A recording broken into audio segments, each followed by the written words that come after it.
Actuellement en Afrique, les pays sont en train de faire des efforts pour la stabilité, pour la sécurité des pays africains. Mais il faut reconnaître que l'Ukraine qui se montre comme ennemi juré en Afrique et principalement au Sahel.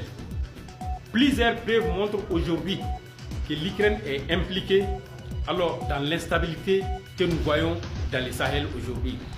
Et quand il s'agit de donner des équipements aux ennemis du Sahel, quand il s'agit aussi de les entraîner dans des camps de formation en Ukraine et dans les pays voisins même du Sahel. Ce qu'il faut voir aujourd'hui, c'est que l'Europe et ses partenaires sont en train de donner à Zelensky les milliards, c'est ce qu'il voit.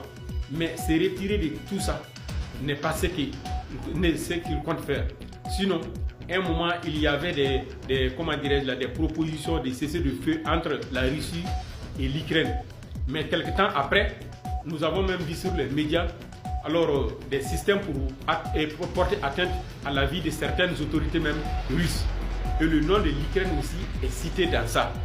En Afrique, comme je dis principalement dans les Sahel encore, quand il s'agit, ceux qui sont en contact avec l'Ukraine, ce sont les ennemis du développement, ce sont les ennemis de la stabilité du Sahel.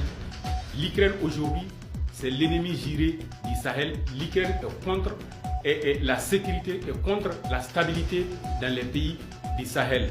En regardant aujourd'hui, même par le passé, l'Ukraine a montré clairement les liens qu'elle tisse avec les ennemis de la paix au Sahel.